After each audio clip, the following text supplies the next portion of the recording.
Malolele, kia ora, and many Pacifica greetings. Maloma lava mai, and welcome. Thank you all for making the effort to join us this evening. We really appreciate the time you have given to be with us tonight. Before we kick off tonight's Talanoa, like many Pacific gatherings, I'd like to ask John Faitala to please start us off with a prayer. Thank you, Lenny. Okay, let us pray. Yehova ka matuloiki hahilangi. Ko atua hamoe atu a koe, tapu a koe Yehova. Ko puke langi ki hao lilifu, ha ya koe lilifu lahi. Ko atua hamoe atu. Ko nina mai a mautolu mai whaolanga nei hea nei. Mama mai e tau mena ko tutala mautolu ki ai. Mai pui mai ke tau mamui ha mautolu. Me tau min hau ke tumau mai. Kia tamata mautolu mo koe, mai kia whakausi mo koe. Tukulangi tukumusea. Amen. Amen. Thank you, John. To begin, I'd like to set the context for this evening's Talanoa and go through some housekeeping. The purpose of the Talanoa is to promote, sorry, I forgot to introduce myself. My name is Eleni Ofengawe. I work for PBT's programs and services as the event support. The purpose of this Talanoa is to promote the partnership between the Ministry of Social Development and Pacific Business Trust that is currently put in place to support Pacific businesses to access the Wage Support Subsidy.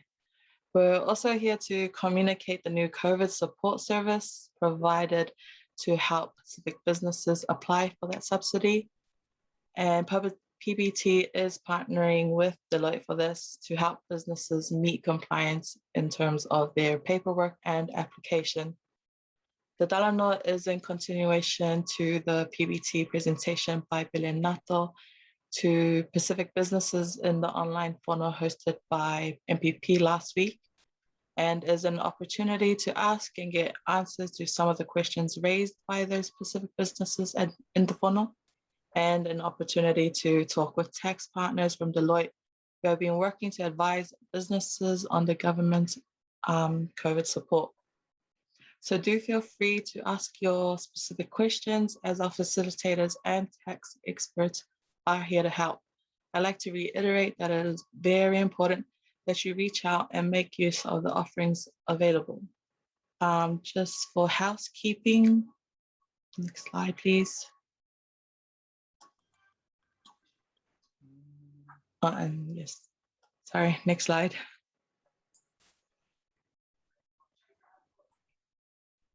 Yeah, so just a few housekeeping rules. Please to turn your mic onto mute. Any questions, do feel free to put them through the chat, and the team will compile those and get you an answer. Slides and any additional content will be shared after the session. And we will have 15 minutes at the end for an open Talanoa. We hope you enjoy this evening's session and find it beneficial. Now I'd like to welcome our wonderful team of facilitators this evening who will properly introduce themselves later on. John Faitala from Pacific Business Trust, Robin Walker and Noah Mataya from Deloitte. Aloha pito. Thank you very much, Eleni. Whakalawhalahi to everyone. My name is John Faitala, and I look after the programs and services here at Pacific Business Trust with an amazing team of advisors, customer support team, and community learning and development team. Can we go to the next slide, please? So I'm just going to go quickly through the COVID business support that PBT has put together specifically for this lockdown, and specifically for Pacific businesses. We want to talk about the partnership that PBT has got in place with MSD, and there's a dedicated team at MSD looking after the Pacific businesses that we have passed on to MSD for the wage support subsidy. There's also opportunities for if you have questions around the Resurgence Support Payment as well. On your right, you can see these are the ways that you can connect in with PBT. Either call us on our 0800 number, 0800 287 7526, or email us at info@pacificbusiness.co.nz. You can see also the code here that you can scan with your phone. So if you can just use your camera, you can scan and get that connected to PBT's form, that so we can get in contact with you. Can we go to the next slide, please? So what this service is about is that when you come through to PBT, our customer support team will do a quick wage subsidy health check and triage you into 3 places. Firstly, if you don't need support, we would connect you with MSD directly. But if you do need support, then we've got a partnership with Deloitte that we're working, and there's a team that will work with you to ensure that you have all the all your details, all your IO details in place, but also working with you on your finances to ensure that you meet those requirements. We also have other support that we could link you in if you don't meet the minimum criteria to access any of the COVID support from the government at this time. And I'll talk a little bit more about those support that PBT provides to all Pacific businesses that are registered with PBT. One thing that I would like to highlight at this point is that PBT will stay with you throughout the whole process. So it's an end-to-end, whether you come in through and get directed to MSD, or you come in and you get to work with Deloitte, you'll continue to come back to PBT, where we'll be able to ensure that whatever is needed to support your application is there. Cool. Next slide. Cool. I'd like to pass on now to the team at Deloitte, who will take you through the wage subsidy support. Cool. Okay, good evening. So I'm Robin Walker, and I'm a tax partner in the Deloitte Wellington office.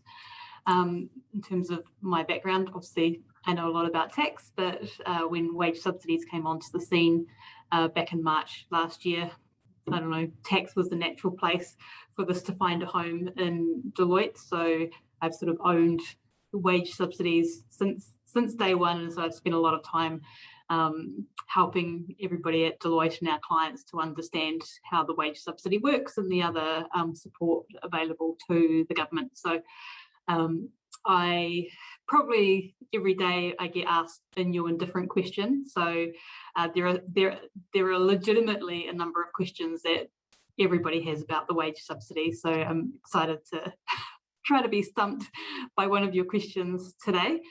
There are a lot of moving parts, but overall it's relatively simple. So what I'm just going to talk through is, first of all, what is available from the Ministry of Social Development, and then also what is available from Inland Revenue. So first up, so the star attraction of tonight's conversation is the wage subsidy. And in each of these boxes, I mean, the little blurb is sort of the official wording from the MSD website in terms of what it is. So the wage subsidy is a payment to help support employers so they can continue to pay employees and protect jobs. So it's making sure that businesses have the cash flow to be able to continue to pay staff, and to make sure that you don't need to go through a process of making people redundant and downsizing and that sort of thing. So this is actually the 5th version of the wage subsidy that we've had. We had the original 12-week wage subsidy the 8-week wage subsidy extension, a 2-week wage subsidy resurgence, another wage subsidy in March this year, and this is number 5, which is it's called Wage Subsidy August 2021. If you're looking on in the WINS website, that's what you need to look for. Most of the key features of each wage subsidy are largely the same. So if you've applied successfully in the past, it's pretty much the same as last time. What's changed is that this is just a 2-week wage subsidy. So what happens with the wage subsidy is that any time that any part in New Zealand is in alert level 3 or higher for more than 14 days, then a wage subsidy is triggered, and it's a 2-week payment, and for every additional fortnight there will be another two-week payment, and that rounds up. So if the alert level carried on for just over 5 weeks, then there would be 3 payments. If it went 7 weeks, or just over 7 weeks, there'd be 4 payments, and so on. So we definitely know that there are going to be two-week payments for this wage subsidy, and I would expect that there will be a third, so that will bring it through to 3 payments. So the payments that you get are $1,200 for a fortnight per full-time employee, and that's somebody that works 20 hours or more per week, or $718 per fortnight for a part-time employee. That's less than 20 hours of work per week. There are a bunch of criteria, and we'll work through those in the questions that we're going to go through. The leave support scheme has been around since pretty much the beginning since March last year, and this is essentially, it started out as an essential, it was called the Essential Workers Leave Support Scheme. So it was to help those, supermarket workers and other essential workers that couldn't work and their employers weren't eligible for the wage subsidy because they were open. So that's what it started off, but it now is available for all employers. They can apply for the leave support scheme, including self-employed people. And this is to help pay employees that need to self-isolate because they've got it, or they've got a close contact, or they've got to go through the official 2-week self-isolation process, and they also can't work from home.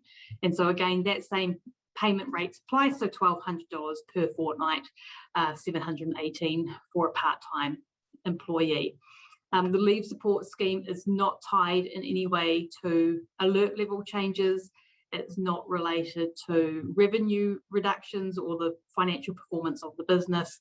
It's available continuously anytime that somebody needs it. If somebody needs to be isolating for more than 2 weeks, then you just keep applying for as long as you need it for that particular employee. The short-term absence payment is a newer initiative, and this was basically to deal with the situation of people going and getting COVID tests, and ideally they should be staying at home until they get those test results back. So this is a payment to basically say, if your worker can't work from home, but they've gone and got a test and they've done the right thing, you can get a payment of $359 for that particular employee. And so that's going to help cover their wages for those around about 3 days that they can't work while they're waiting for their test results. You can continue to apply for those, provided the employee does need to get the COVID test and they're not voluntarily doing it themselves because they like it. So on the next slide is what we have from the Inland Revenue. So probably the main thing to be aware of is the Resurgence Support Payment. And what this is it's a payment to help support businesses who are facing a reduction in revenue. And so this is a payment to help with business expenses. You don't have to pass it on to your employees. You can use it to pay your rent or your insurance or your phone bills, any expenses that you have. The amount of that payment is $1,500 plus $400 per full-time employee. So if you're a self-employed person, you'd be eligible for $1,900, assuming you're full-time. And that caps out at $21,500 for 50 full-time employees. you can apply for the Resurgence Support Payment at the same time as you're getting a wage subsidy. The eligibility criteria are similar but different. So the Resurgence Support Payment is easier to qualify for. The key things there are that you need to have had a 30% decline in revenue because of the change in the alert levels. The wage subsidy, it's a 40% revenue drop. Your business needs to be viable and ongoing. So you've got, processes in place that, an accountant and a plan of how you're going to get through COVID-19. And then essentially you're eligible to apply to Inland Revenue for that payment. The next one there is just a small business cash flow loan, and that's been around for just over a year. So this is an interest-free loan scheme that's available to small businesses. So any business with 50 or fewer employees can apply for the loan. So it starts at $10,000 and then it's an additional $1,800 per employee that you have that you can get as this interest-free loan. So you can apply to Inland Revenue for the loan. Again, you just need to declare that you've been impacted by COVID-19, that at some point in time over the last year, you've had a 30% reduction in revenue at a particular point in time, that your business is viable and ongoing, and you should qualify for that loan, provided it's repaid within a couple of years. It is fully interest-free. And the final point there on that slide is just there are other tax relief available from Inland Revenue. So probably the main thing just to be aware of is that if you think you're going to have any issues paying your tax, so if you've got PAYE to pay or GST returns to file, or provisional tax to pay, if you can't pay that, then the key is to get in touch with Inland Revenue as soon as possible, to tell them what the impact of COVID-19 has been on you and enter into an instalment arrangement. So long as you've contacted them about your inability to pay, they will agree a payment plan with you, and when those payments have been made, then they will actually write off any interest or penalties. So that's a significant benefit, because the interest and penalty costs on unpaid tax can add up really quickly. Key thing here though is you do need to keep filing your tax returns. So you do need to put in your GST return. That's so that Inland Revenue and the government have a better feel for how the economy is going. So they're getting all the data from GST returns, they're getting all the data from the PAYE returns. And the information in the PAYE returns is actually evaluated as part of the wage subsidy process. So there's cross-checking of information between MSD and IRD. So you want to be making sure that you're regularly keeping up to date all your records of IRD. So that's all I wanted to cover in terms of an overview, but I am happy to take questions throughout the session or at the end on any of the topics if you're interested in them, in addition to the wage subsidy.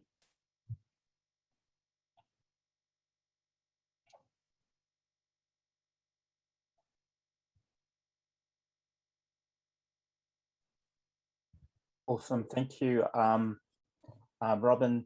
We'll now pass on to Noah, who would take us through these questions that we've got, and also facilitate the questions from the participants as well. Awesome, thanks, John.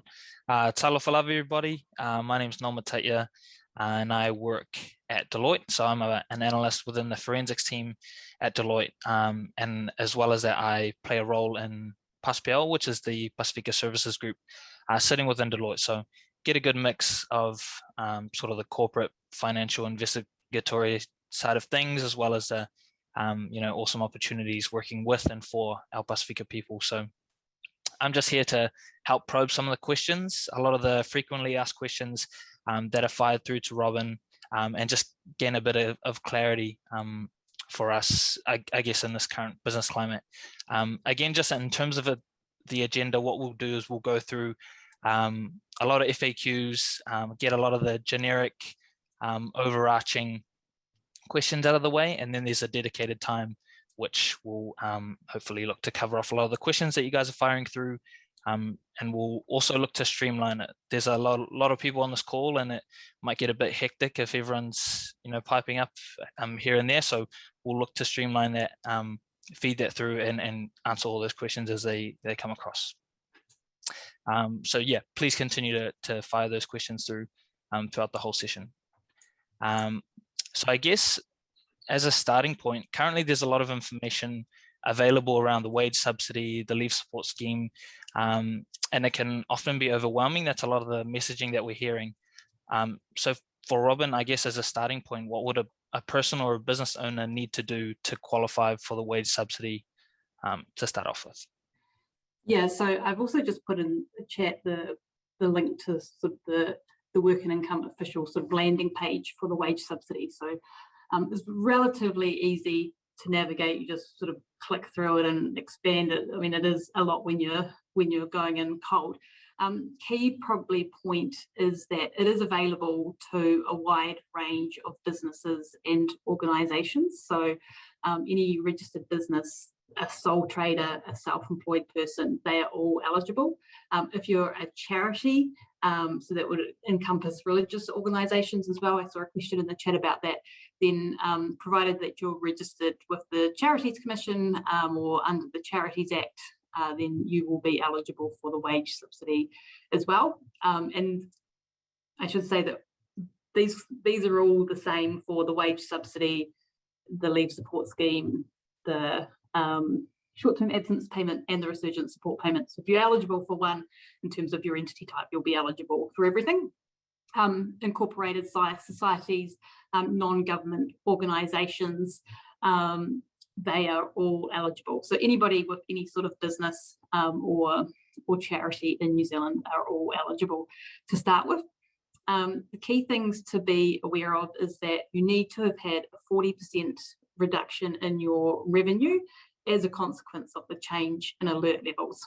So what happened to your business because of the 17th of August announcement of going into lockdown? That's what you need to think about. So what you'll need to be doing is basically taking a snapshot of what has been the impact on your revenue from the 18th of August through to the 31st of August, this first 2 weeks. What has happened? How much revenue have you had in that period? And you have to compare it to a typical fortnight in the 6 weeks before that. So that's from the 6th of June through to the 16th of August. You look at that period and you just pick a period within that 6 weeks, which is the most normal. Okay. So for many businesses, that's straightforward. You're sort of earning income evenly. But if you're like got a business where, I don't know, you have a real spike or a real reduction in revenue because, I don't know, of the school holidays, for example, which is in the start of that 6 week period, you don't need to look at that period. You pick whichever fortnight actually makes the most sense as being the most normal revenue. And so you take the revenue in that period and you compare it to what you've earned in that last 2 week period. And if you've had a 40% reduction in the revenue, then you've satisfied that first test.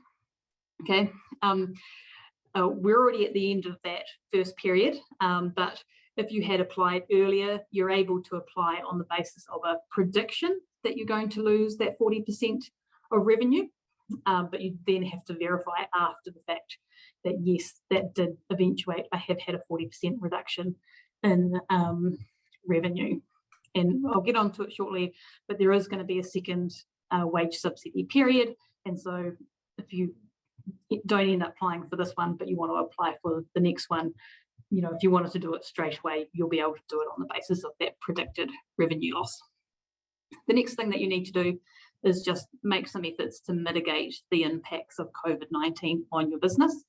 And so these are a bit more subjective. It's just you need to document what you've done to make sure that your business is basically viable and ongoing. So have you talked to your bank? You know, document what date you talked to the bank. You know, what discussions you've had with, you know, industry bodies. Like you might want to put down there, I attended a PBT webinar, or I've reached out and used the PBT services and got guidance.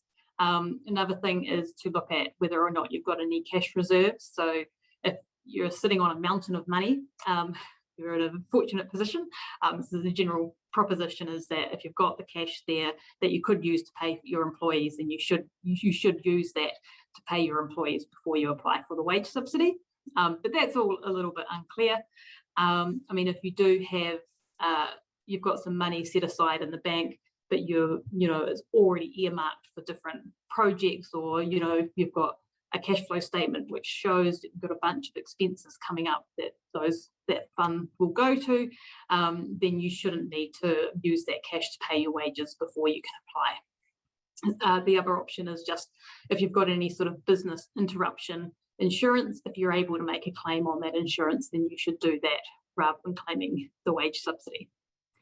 The final thing that you need to do is just essentially comply with employment law. So the key thing is that you need to treat your employees well. So the key thing is that you need to undertake to pay your employees at least 80% of their normal wages, or alternatively, at a minimum, you have to pass on the full amount of the wage subsidy to them, unless they normally earn less than the wage subsidy amount. Key point also to note is that there's nothing around the wage subsidy or COVID-19 which changes any of your obligations under employment law. So you can't just say to everybody, okay, everybody's getting a pay cut. We can't pay you. You actually need to go through a proper process with your employees and agree that with them and get it in writing. You also need to agree or get the consent of your employees to make a wage subsidy application, including their name.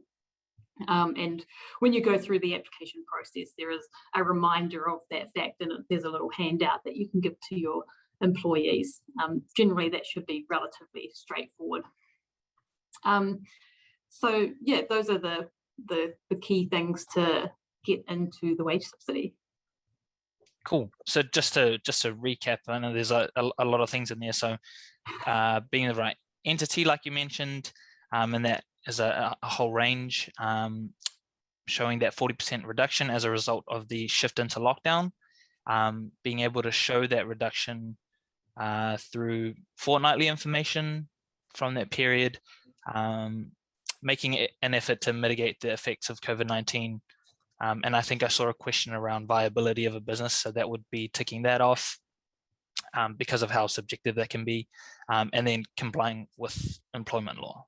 Sort of the key main areas there. Awesome, cool. Yes, yeah, and probably just picking up on a question in the chat as well. You just need to be impacted by the alert level, so you don't need to be in the alert level. So if your business is outside of the Auckland or Northland region, we end up going down to level 2, for example, provided Auckland or somewhere else in New Zealand is still in level 3, the entire country is still eligible to apply for the wage subsidy, so long as you can draw the connection, which is that, well, it's the fact that they're in lockdown means that I'm not making revenue, which might be that, that's where your customers are.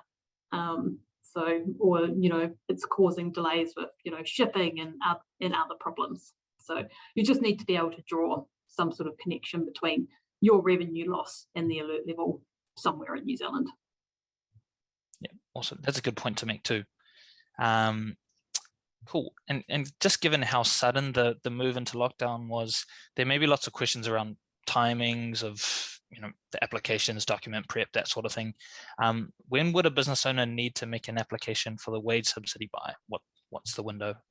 Yeah, so we're running in 2-week blocks. So the first time we had a wage subsidy, it was for 12 weeks. So everybody had plenty of time to think about it.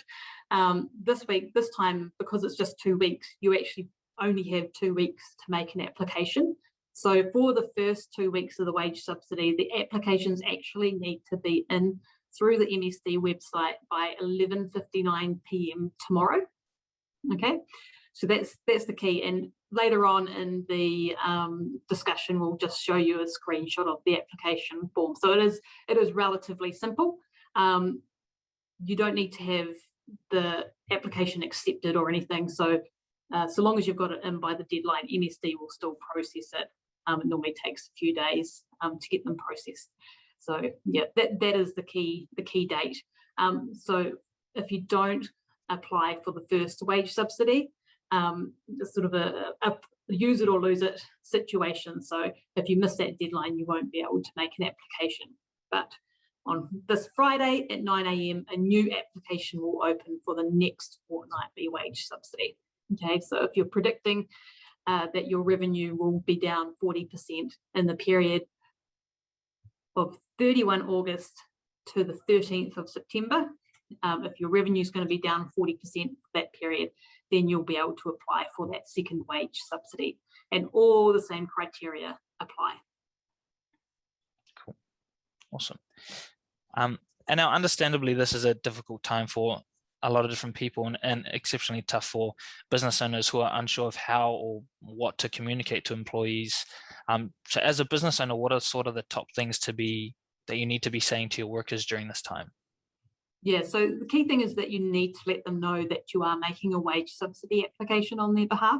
And there's a number of reasons for that. So one of them is just privacy laws, to make sure that they know that you're passing on their information to another government organisation, so that their details will go to MSD. MSD will now know that they work for you. MSD will share that with Inland Revenue because they do data matching, which shouldn't be a big deal because Inland Revenue will know about them already. But yeah, that's just privacy laws that you need to make sure you've got their consent. The other thing is that if the employees know that they're included on your wage subsidy application, then that means that they will have a degree of knowledge and understanding of what their entitlements are. So they will know that, you know, you have received $600 per week for their wages, so that if they normally earn more than that, they have that additional comfort that at nothing else they should get that $600. And that sort of having got their consent can sort of solve some issues later on of, you know, people having to ask questions and getting upset, and making employees can make complaints to Employment New Zealand if they don't think employers are acting correctly and complying with the wage subsidy and so on. Nice. Yeah, that sense of communication is important for business regular workflow, but also like what you mentioned, privacy laws, and that they at least know that the application includes them as well. Right. With that in mind, what then would I as a business owner need to pay my workers during this time? Yeah, so unless you agree something otherwise, you just need to keep paying them as normal. So you do need to be following normal employment law. So if you did want to enter into some sort of variation with them, and this is getting into employment law, which I'm not qualified to speak about, but if you did enter into a variation, you know, you sat down and talked to them and explained the situation in terms of there's no cash flow coming in, we're all completely closed, or whatever the situation is, this is all we can do. You know, they should be willing to enter into good faith negotiation in terms of what you're able to pay them during this lockdown period. So the wage subsidy does require that you should make your best endeavours to pay them at least 80% of what they would normally earn. But if you legitimately can't do that because you're completely closed, you've got no revenue coming in, then the minimum is that you have to pass on the wage subsidy amount that you have received. So if you get $600 a week or $1,200 for a fortnight for an employee that works full-time, then you have to give all that money to them. The only exception to that is if they normally earn less than that. So you might have a part-time worker that only works 5 hours a week, for example, and only gets like $150.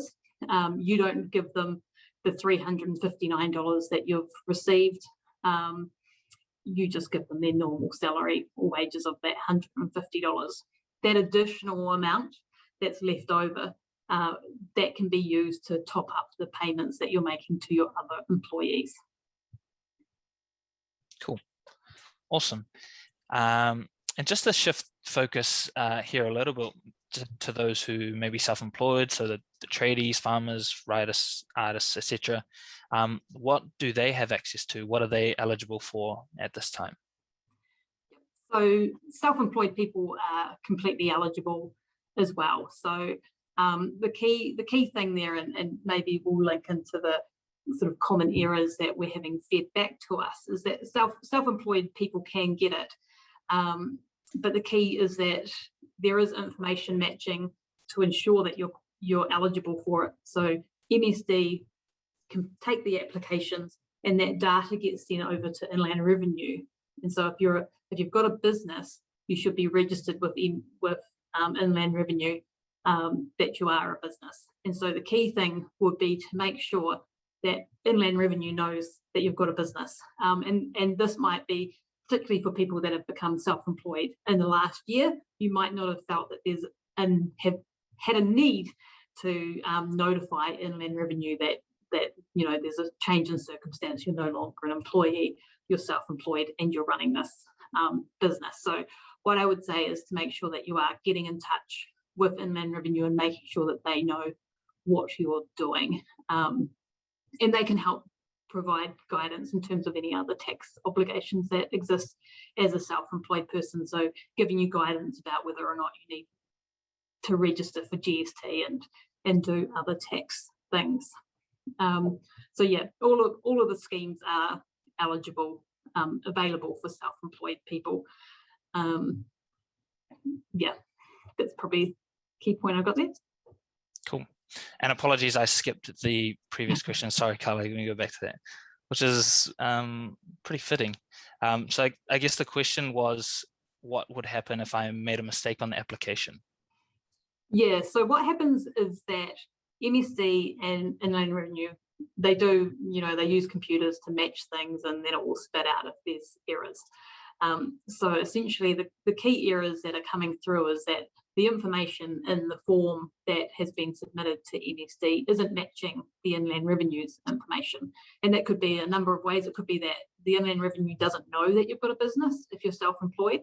So before you make the application, make sure that you've been into Talk to IRD, which if you've got a My IR login, try sending them a secure mail to let them know what you're doing, to make sure that they know that you are a self-employed business person.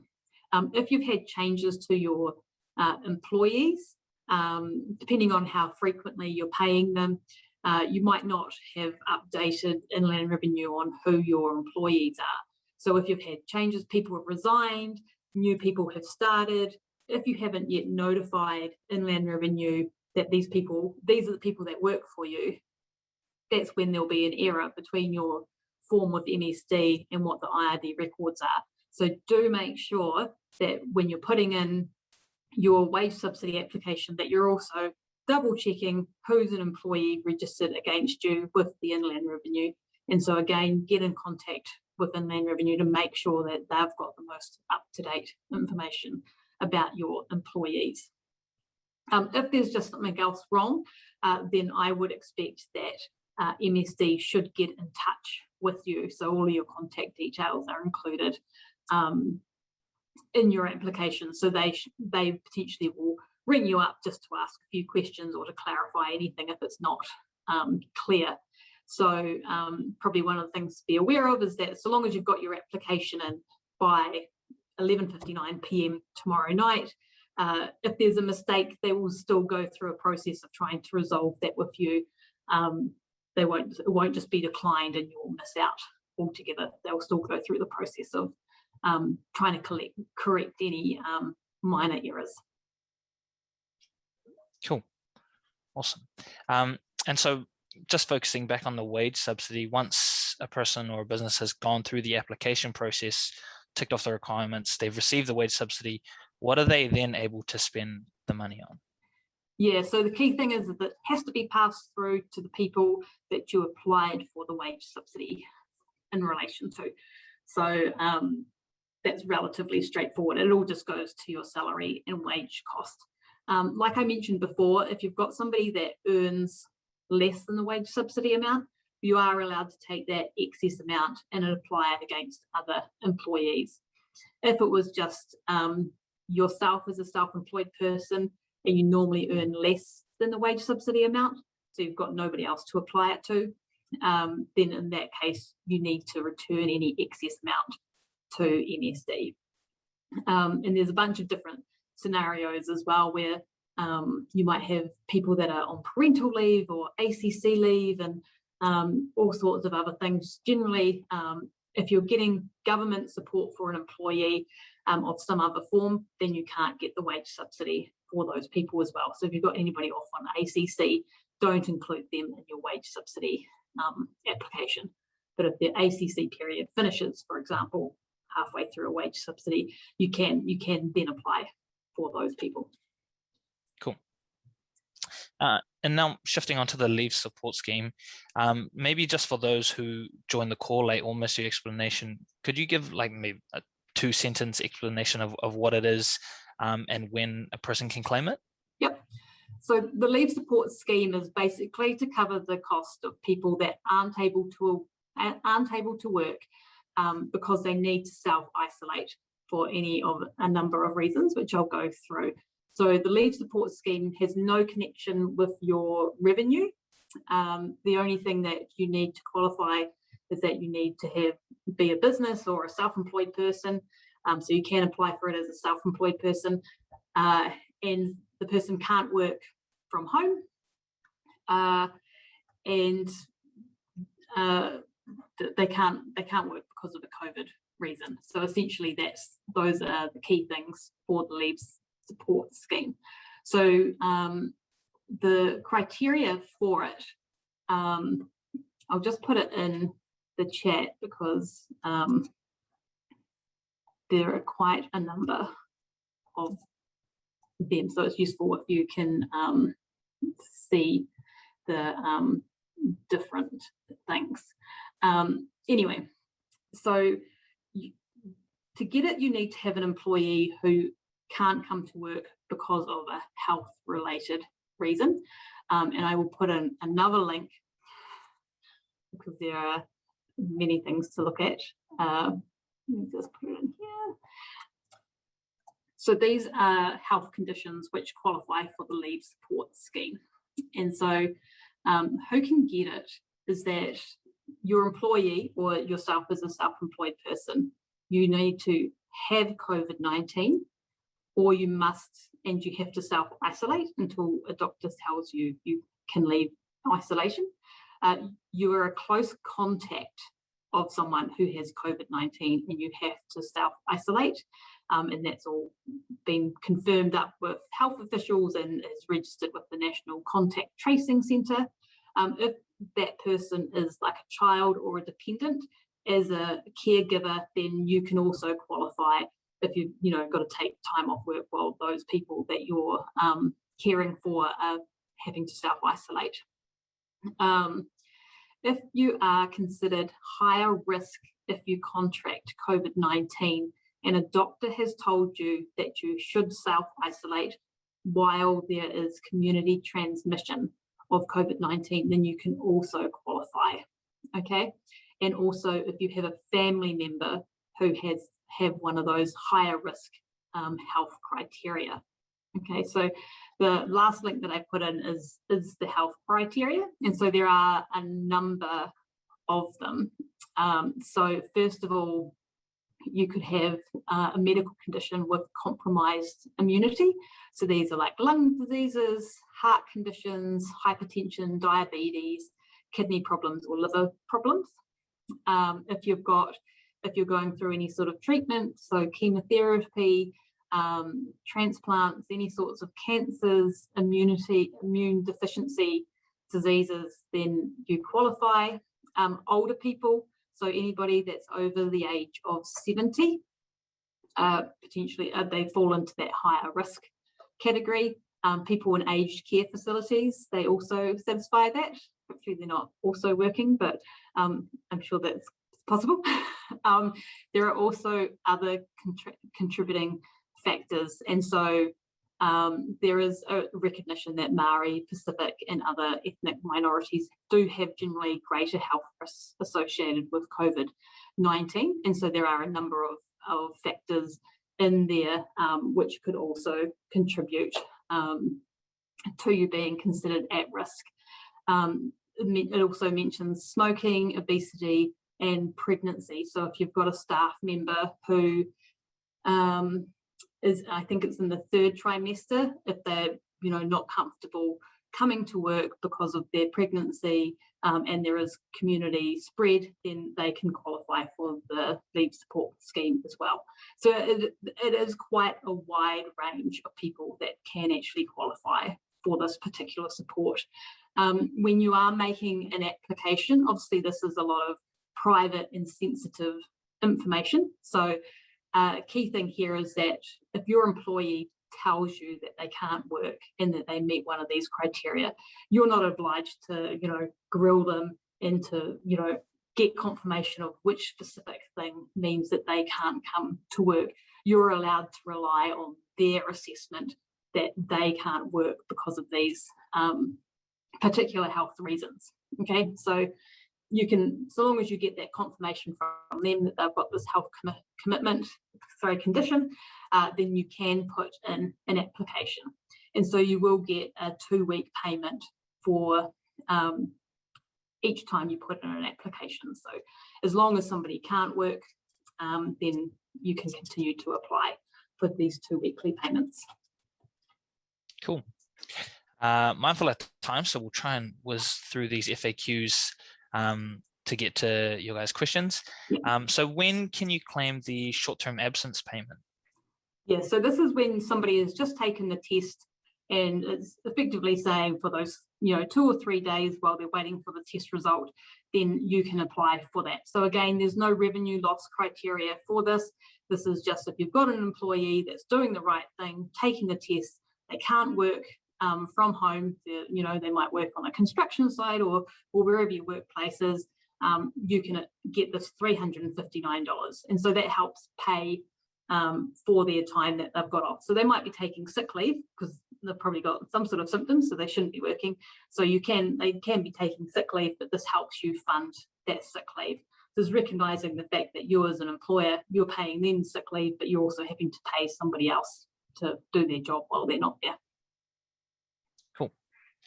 And I guess across all these entitlements that have been mentioned, in situations where employees are able to work from home, how does that impact their entitlements? What sort of changes? Yeah, so the key thing is for the leave support scheme and the short-term absence payment, you can't be able to work from home. So it's got to be a situation where the employer can't get any benefit from the employee. If it was a Deloitte person, for example, we'd just take our laptop and we'd work from home. It wouldn't make any difference to Deloitte. That's the key thing. The wage subsidy, it makes no difference if you can work from home. The Resurgence Support Payment, it makes no difference. There's not a fulsome explanation of what cannot work from home means in terms of the leave support scheme and the short-term absence payment. I think it would be completely reasonable to say if your employees are sick, even if they could do their job at home, because all they need is a laptop, they would still qualify because they cannot work from home if they're actually sick. So just have that in mind as well. If you do have a mobile workforce, they can't work because they're sick, that shouldn't change anything. Cool. And there's bound to be a question across everyone's mind is whether you can claim all of these entitlements at once. Yes. So yes, that is a question, and the answer is no, you can't claim everything all at once. So you can claim the wage subsidy and the Resurgence Support Payment at the same time. You can't claim the leave support scheme, the short-term absence payment, and the wage subsidy for the same employees at the same time. Okay, so that's probably the key thing. Anything where you're getting a payment from the government for your employees, then you can only get one. Okay, you can chop and change. So if you had applied for somebody and had them on the leave support scheme just before the lockdown happened and you're like a week through, then you can apply for that and you can put in an extra application to move them on to the wage subsidy after their leave support scheme period has finished. You can add people in. So yeah, that's the key thing. If you're not eligible for the wage subsidy, but you are eligible for the Resurgence Support Payment, you can also get, the leave support scheme, the short-term absence payment, and the Resurgence Support Payment at the same time. Cool. Yeah, I can see how it can be a bit confusing around the combos for those 4 different things. Awesome. So taking a step back and looking at all of this as a business that has only recently started, what support would they be eligible for throughout all this? Yeah, so with the wage subsidy, the key thing is that you've had a revenue loss, but there's no real test in terms of the age of your business. So long as your business had existed for 14 days before the lockdown happened, then you're potentially eligible for the wage subsidy. You just need to have had that revenue. Obviously, you need to have got yourself registered with IRD, but if you can prove that there was a revenue drop, then a really young business can still qualify. For the Resurgence Support Payment, there is a requirement for that you've been in business for 6 months or more.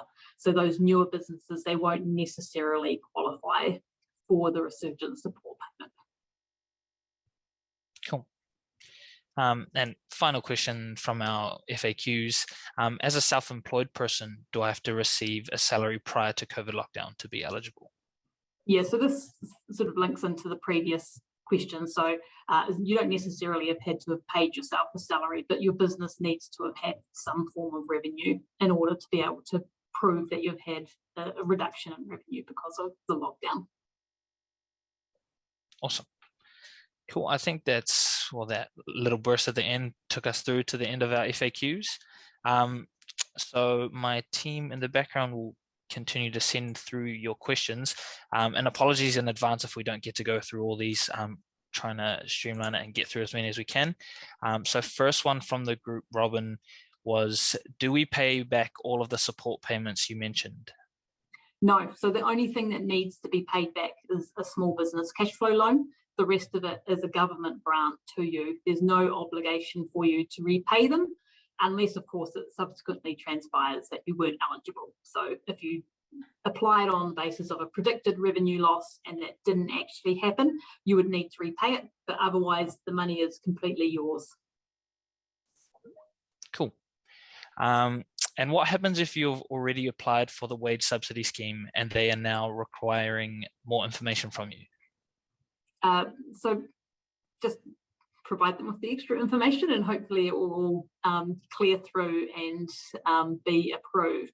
Some people have received some relatively detailed questions, and I saw one yesterday. So I do have a query in with Inland Revenue that I haven't got a response to yet, just in terms of like, when are they asking people for more information? Some of the things, one of the key things with the Resurgence Support Payment is that you need to tick a box to say that your business is viable and ongoing. In this wage subsidy, we do have a concept of a highly seasonal business. So if there's anything about your business which is highly seasonal, and you've got to document what is seasonal about your business, then if that makes it difficult for you to prove this 40% revenue drop, then you do have other options. So you can look at your revenue in August 2021 and compare it to your revenue in August 2020 or your revenue in August 2019, and you pick whichever period provides the most sort of representative view of what COVID-19 has done to your revenue. So, if you were, if your business was, I don't know, some sort of fruit or vegetables, and you'd normally be picking them in the end of August when this has all happened, and you have zero revenue for the previous 6 months or 6 weeks because the harvest wasn't due to be done and stuff, then that's when you'd be called a highly seasonal business, and you would look at what did you earn in August the year before. So there can be like a little bit of to and fro with MSD in terms of just validating what way that you're counting your revenue. Cool. And there's a question for those that their income is monthly. Is there a set way for them that they should be using to determine their fortnightly that goes hand in hand with the wage subsidy? Yeah, so it's not crystal clear on the MSD website. It's a little bit clearer on the IRD website with the Resurgence Support Payment. But like if you're a business and you just bill your clients like once a month, for example, then you might have actually just raised a whole lot of invoices, and so you've got a whole lot of revenue in the last fortnight. Essentially, what you would do in that circumstance is you can look at when you actually earned that revenue. So if for example your business was like lawn mowing and gardening services, for example, you might just have a process where you bill everybody on the last day of the month. You would say, I've billed everybody, but all of that work actually related to the 1st of August to the 17th of August, and I've actually earned nothing in this period, even though I've raised invoices. So you can look at, you can be a little bit pragmatic in terms of you look at what are the inputs that you had for making revenue in that period, if that makes sense. Awesome. We've got a couple more. We've got a few minutes, and then we'll hand over to John. So just for clarity, do we apply for the wage subsidy every fortnight, or we apply just the one time? So you will apply every fortnight.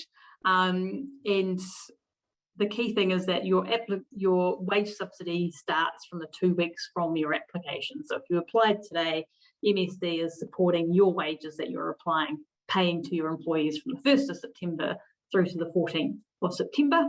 And when you get to the 14th of September, you are then able to make an application for that second wage subsidy. So MSD have said on their website that if you have applied for the first wage subsidy, they will send you an email to let you know specifically when you've reached the point where you can put in your application for the next wage subsidy. But yeah, you should just be filling in the same information. So if you're just filling it in online, make sure you've written down all the IRD numbers and you've got it collated in a place where it's easy to just copy and paste it all into your next form. Cool. There's a question here around the application. So can you change the revenue period you've used after already applying? A person used the week before lockdown, which didn't represent a regular week's revenue. Yeah, so you don't need to supply your revenue information when you make the application. I think you do for the Resurgence Support Payment, but for the wage subsidy, you just have to have that information available. So if at some point in time in the future when MSD say, we just want you to validate that you did have a 40% revenue drop, at that point you can pull out your actual revenue figures for the relevant 2 weeks and then pull out all of your revenue figures for that 6 weeks prior, and at that point you can say, well, actually this fortnight or that fortnight or another fortnight, that was the most typical, and use that. Yeah. Nice. And now if I'm a temporary employee and I work inconsistent hours weekly, so 8 hours in the week of level 4, 16 hours the week prior to that, is my employer obligated to apply for the wage subsidy for me? So you'd be a part-time employee. One of the key things is that employers do need to figure out who is part-time and who is full-time. So a full-time worker for the wage subsidy is anybody that works 20 hours or more. So if you've got people that are sometimes under and sometimes over, it's not like a consistent amount, then what you should do is just work out, and this is a little bit onerous, so I maybe apply a bit of pragmatism to it, is that you should look at the last 12 months, what have they worked on average? So that might be easy to do, it might be a bit time consuming, but if you can say on average this person actually works 21 hours, then they go in as full-time. If they only work 5 hours on average, but sometimes they will work 20, then they'll still be a part-time employee. It's just getting the average. Awesome. Cool. And maybe one more question before I fire one to John. If you're a sole trader and you have 2 employees working under you, can you apply for the 3 of you for the wage subsidy? Yeah. Nice. Easy peasy. Cool. I will hand it over to John by way of question. So we had a question here, John. Is there a cost to PBT members to take advantage of Deloitte services? No, there's no cost. Once you come through using PBT services, there's no cost. There's no cost to you. With the COVID support, what PBT can do is track. If you go to Deloitte, when you come back to PBT, and then you get referred to MSD in your application. unfortunately, the onus is on you to complete the application. The support is there to ensure that you get all the right information in place for you to complete your application. Awesome. Thank you. And thanks, Robin. I'll hand it over to John now. And also just a reminder, so we'll wrap up the questions, but there's a 15-minute slot afterwards just for people that want to ask specific questions and just talanoa afterwards. But I'll hand it over to John now. Awesome. Thank you so much, Noah and Robin. You've done an awesome job just going through some of the specific questions, and I think they were really important to ask and get some clarity, get some answers on those questions. And thank you to everyone who's taken the courage to ask those questions. So next steps, what's going to happen next? For us, we just want to highlight, and Robin has also noted this in her talanoa tonight, is that for the first lot of wage subsidy, tomorrow 11:59 p.m. is the cutoff for the first fortnight, and then there's a second round of wage subsidy which will come online from 9 a.m. on Friday the 3rd of September. I urge you, if you have any questions or any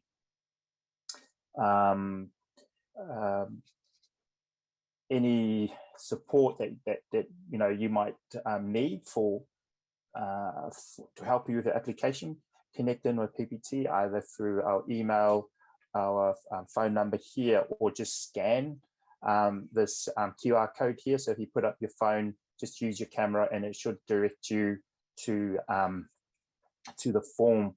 If you're in our system, we're able to work with you and support you. The service is free. Just make sure when you do go in on the link and to put in your details and we press submit, there might be some delay. So just give it a few seconds, and then it should give you a confirmation to say that your details has gone through. You should put in all of the details as mandatory, so fill in all of the details. Next slide, please.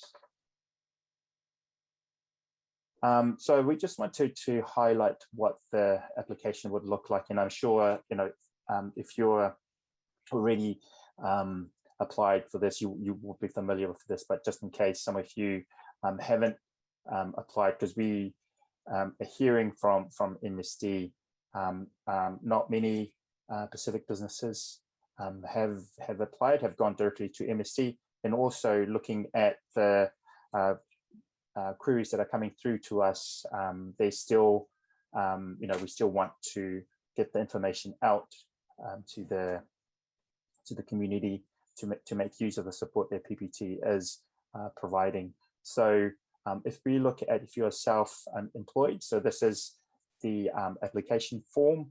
It's I think everything is straightforward, and you should get a confirmation for when you fill out your details and press submit. Robin also spoke about that you need to tick the box, confirm that you read the that you read the conditions, the terms and conditions,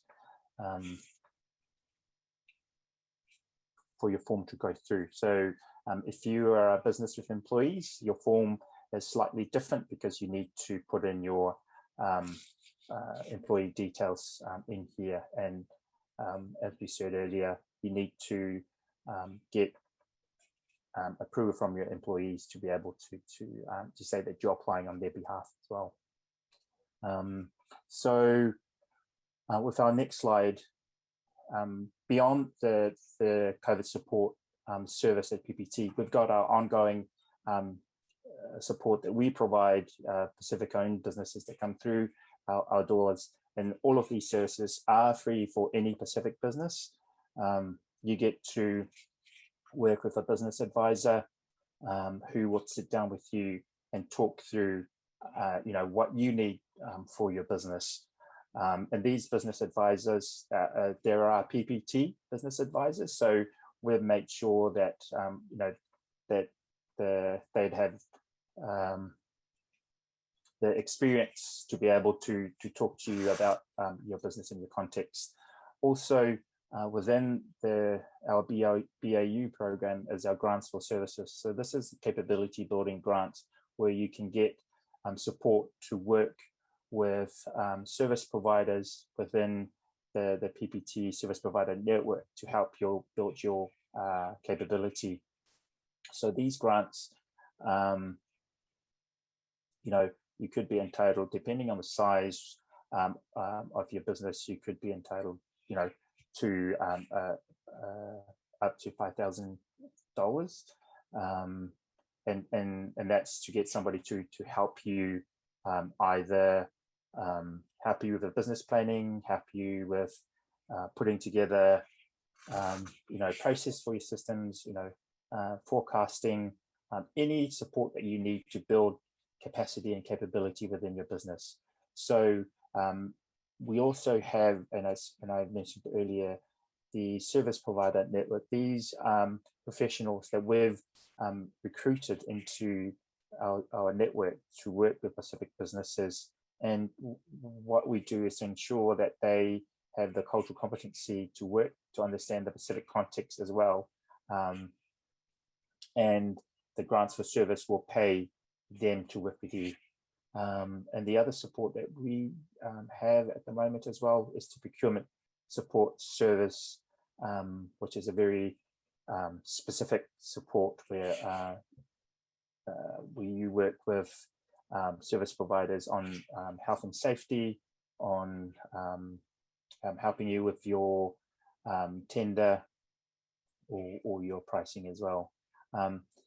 I'd like to encourage all of you to connect in with PBT and talk to our team. We've got an awesome team of customer support team who can answer some of the questions that you might have about the PBT COVID support program service, or our ongoing BAU programs and services. So please don't hesitate to connect in. Whether you whether you want to support today or in a month's time, do connect in with PBT. What we do know is that Pacific businesses do self-opt out of some of the services that were provided during the first lockdown. So we just want to encourage everyone, even if you think that you're not entitled to it, please check in with PBT, and we just want to encourage you that we will do our best to ensure that you get the right support for your business and work with you as well. I think that's the rest of the slides. To scan and contact us on these contact details and make sure that you get the support that you need. And I think that's it from us. I'd like to close us off before and then we will stay on for about 15 minutes. So you can, if you want to ask a questions that's specifically only for your business, please do stay on, because we're going to stay on for another 15 minutes. But I'd just like to close off the session by I'll ask Noah, our Reverend in training, to close us off with prayer. Please, Noah. Saw that coming. I saw that coming. Nah, yeah, sounds good. Cool, let us pray. Heavenly Father, we thank you for this day and for your goodness and your grace, the opportunity to come together via Talanoa and just air a lot of these questions out and to gain some clarity for the viability of our businesses and our livelihoods. We ask that this information sink in, and should we have any questions, that we will be forthcoming with it. We ask for a blessing on all those who attended, the families that we represent, and the communities that we come from. Bless the rest of our week, and all those who in tough times throughout this COVID situation. We ask all these things in your name. Amen. Noah. Thank you so much, Noah. Thank you, everyone. Thank you so much for joining us this evening. Thank you to our speakers, Amy, for giving us your time, and Noah for giving us your time generously tonight. Thank you all. Really appreciate it.